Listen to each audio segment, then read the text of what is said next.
The Holocene has ended.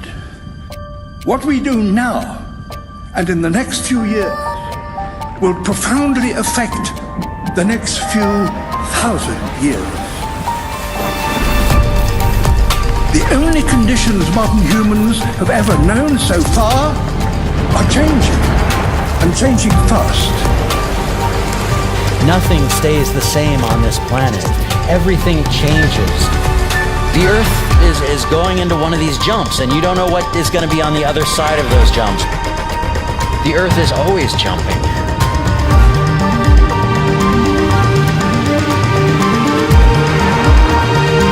Things move on this planet. Things are not still. Everything is turning.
As it begins to run out of fuel, the sun won't simply fade away to nothing.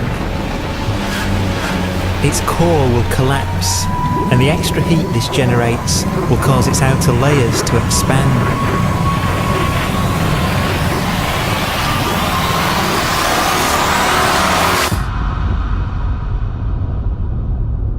The sun is now dead.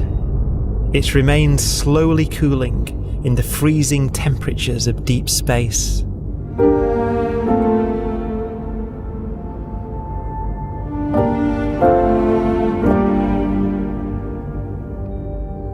The fate of the sun is the same as for all stars. One day they must all eventually die, and the cosmos will be plunged into eternal night. All stars eventually will run out of fuel. The temperature of the universe drops. The stars, one by one, in the night sky will turn off.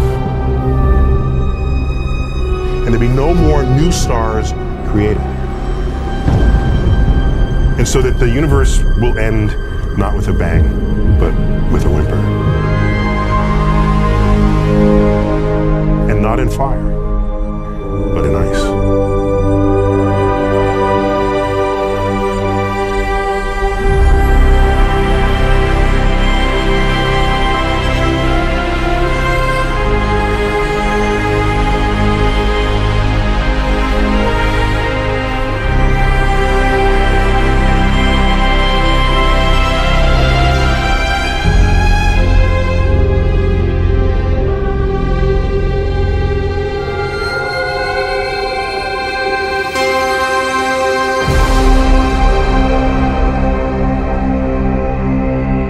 With no fuel left to burn, a white dwarf's faint glow comes from the last residual heat from its extinguished furnace.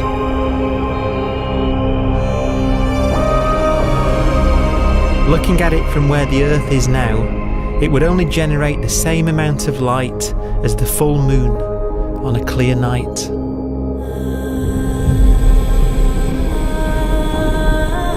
The faint glow of white dwarfs will provide the only illumination in a dark and empty void littered with dead stars and black holes.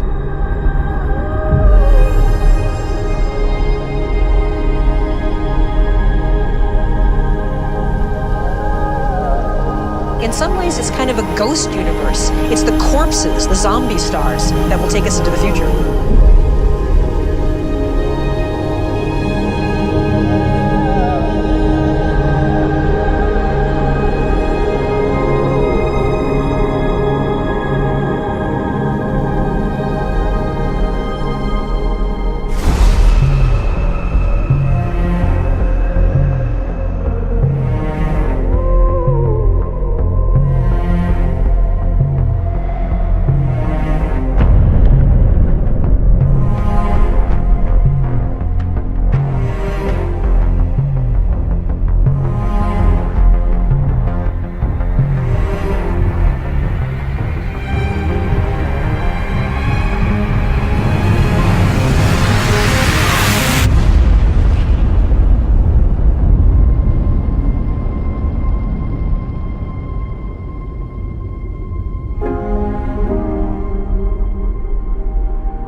A black dwarf will be the final fate of those last stars.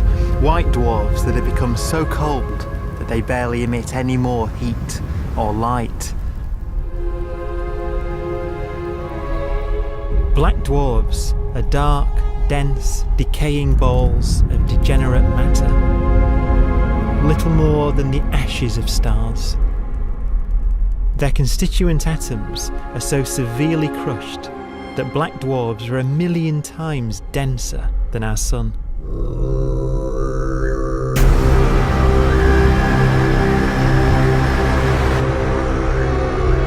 Stars take so long to reach this point, we believe there are currently no black dwarfs in the universe.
We have a pace of life that's based on really the energy available to us now. You could imagine living conscious systems which have a very different pace and therefore can extend out at least a lot farther than you'd imagine otherwise. You could have a living system where if it had a thought every 10 trillion years, that would seem normal. Even if our life dies out, one could imagine at some time arbitrarily far in the future, a fluctuation occurs which allows intelligent life to exist again for a little while. So you might have islands in time of intelligence.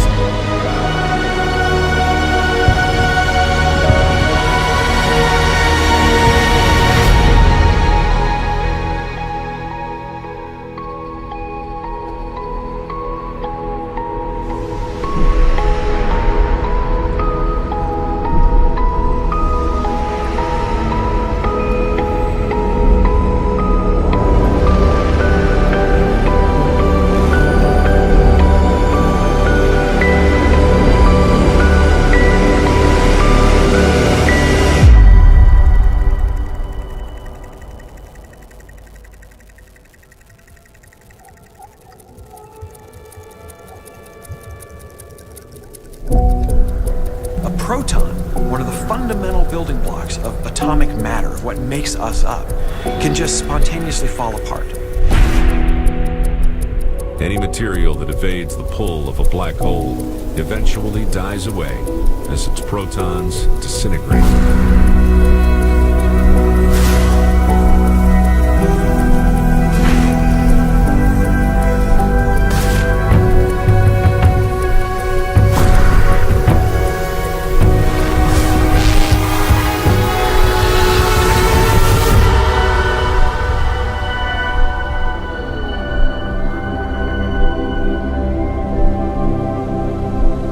The matter inside black dwarfs, the last matter in the universe, will eventually evaporate away and be carried off into the void as radiation, leaving absolutely nothing behind.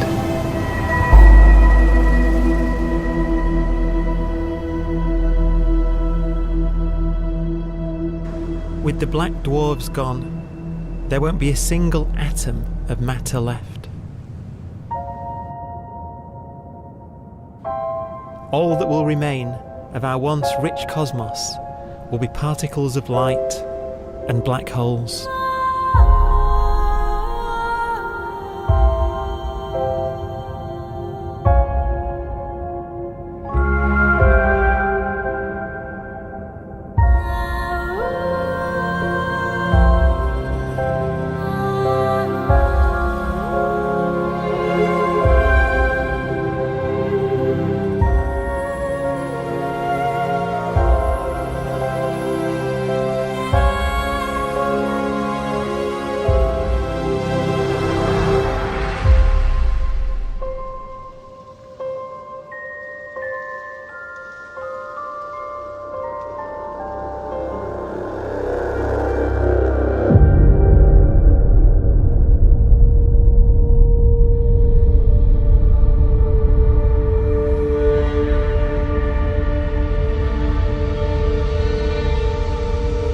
The arrow of time creates a bright window in the universe's adolescence, during which life is possible. But it's a window that doesn't stay open for long. As a fraction of the lifespan of the universe, as measured from its beginning to the evaporation of the last black hole, life, as we know it, is only possible for 1,000th of a billion billionth billion billionth of a percent.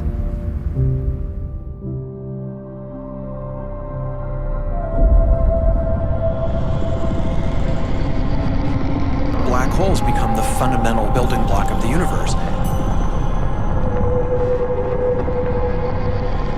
A galaxy will basically be a supermassive black hole in a center with smaller black holes orbiting it.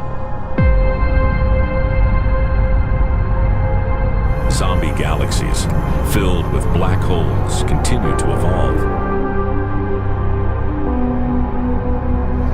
They'll eat each other and they'll get bigger, and maybe they'll fall into the supermassive black hole and it'll get bigger. The universe will still be an exciting, dynamic place.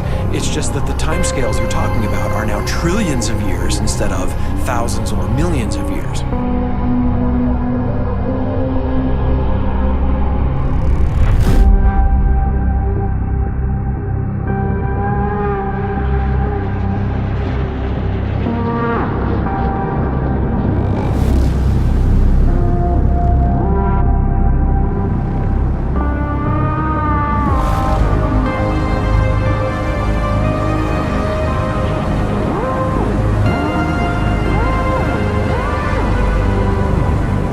Black holes can bang on space-time like mallets on a drum.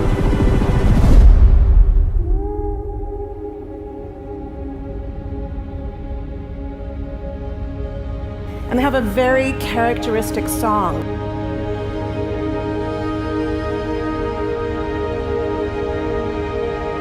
Imagine two black holes that have lived a long life together. At the end of their lives, they're going around each other, crossing thousands of kilometers in a fraction of a second. As they do so, they leave behind in their wake a ringing of space, an actual wave on space-time.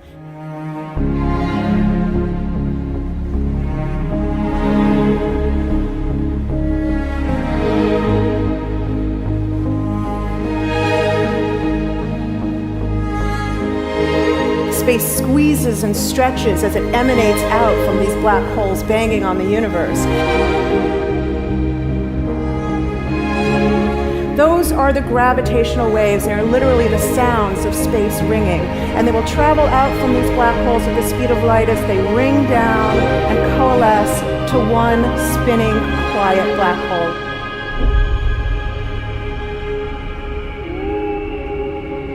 If you were standing near enough, your ear would resonate with the squeezing and stretching of space. You would literally hear the sound.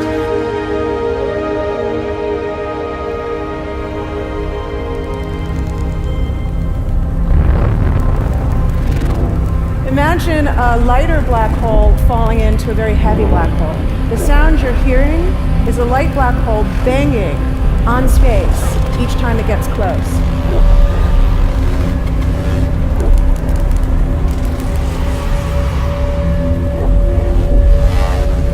As it falls in, it gets faster and it gets louder.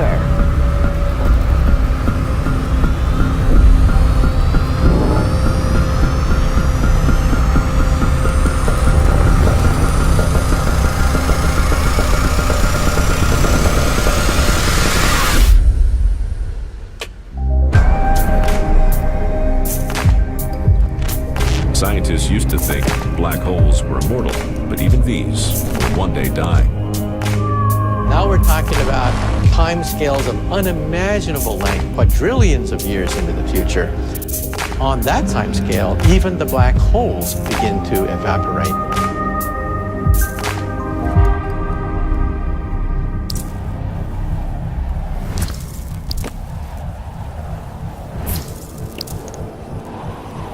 According to quantum mechanics, space is filled with virtual particles, antiparticles, that are constantly materializing in pairs, separating, coming together again, and annihilating each other.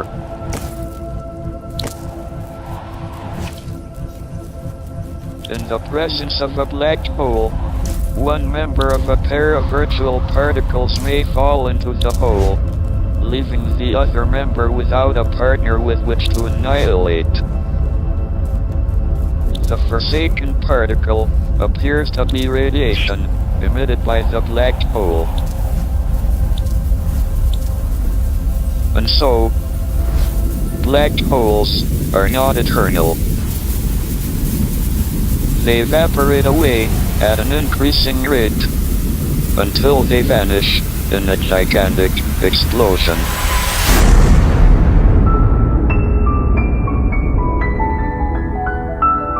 Quantum mechanics has allowed particles and radiation to escape from the ultimate prison, a black hole.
Philosophers and poets have asked the question, will the world end in fire or ice?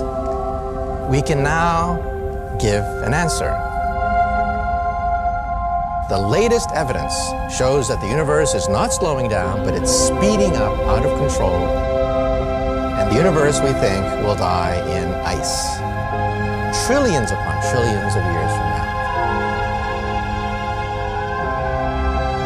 Empty space itself has energy. In every little cubic centimeter of space, whether or not there's stuff whether or not there's particles, matter, radiation, or whatever, there is still energy, even in the space itself.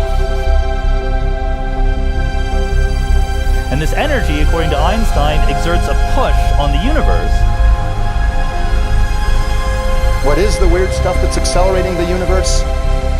We call it dark energy. And this stuff is the dominant stuff of the universe. Almost 3/4 of the matter-energy content of the universe is this dark energy. And we don't know what it is.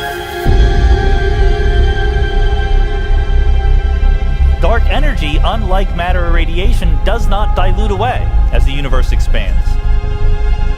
This has crucial implications for what the universe is going to do in the future. So what will be the future of the universe? Well, if the dark energy remains dominant and repulsive, the universe will expand forever.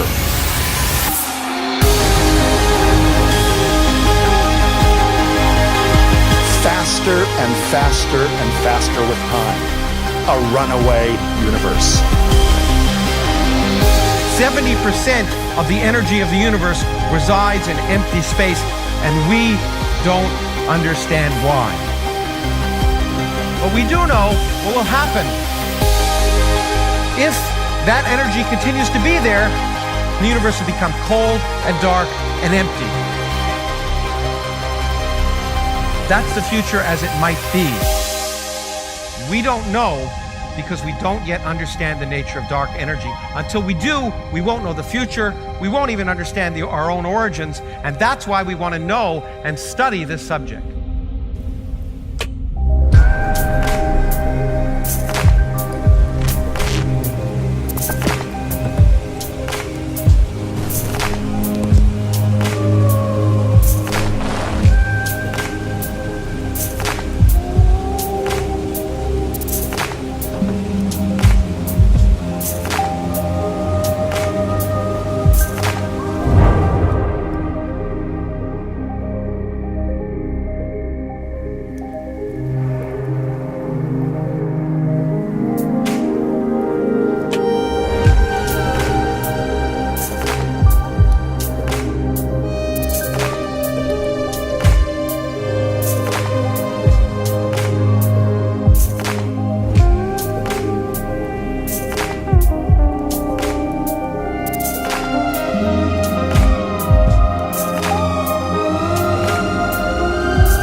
Forecast does seem to be for an ever colder, ever emptier universe.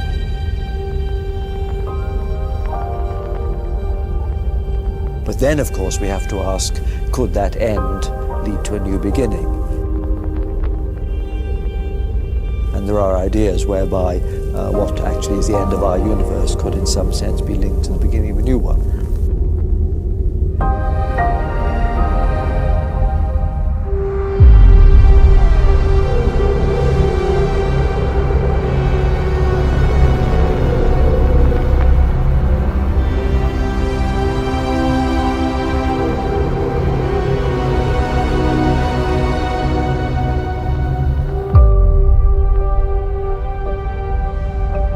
We've worked out the mathematics, the equations. They seem to say that if you have an atom smasher that can concentrate tremendous amounts of energy at a single point, you can perhaps open up a gateway, a baby universe.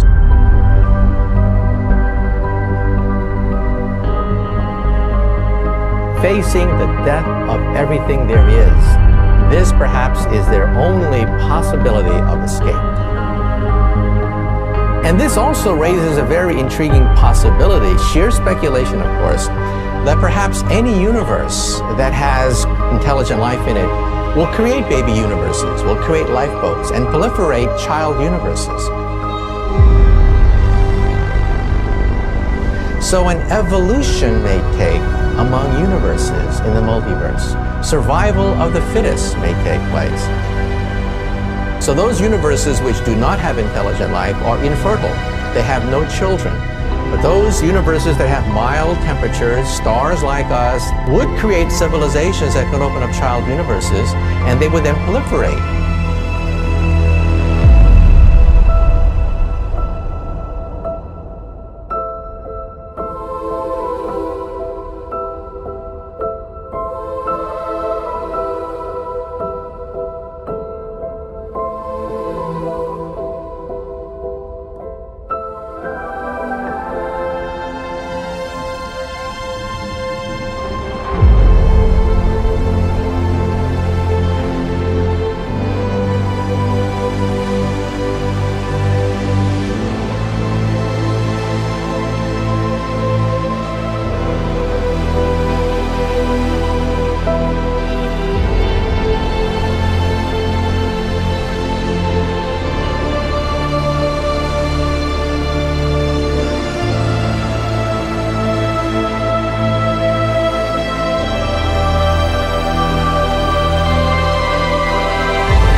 After an unimaginable length of time, even the black holes will have evaporated, and the universe will be nothing but a sea of photons gradually tending towards the same temperature as the expansion of the universe cools them towards absolute zero.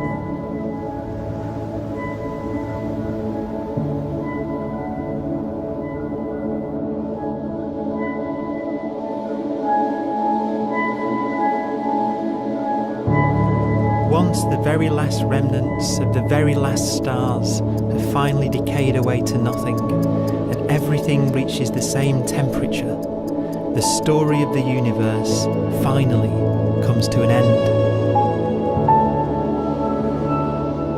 For the first time in its life, the universe will be permanent and unchanging.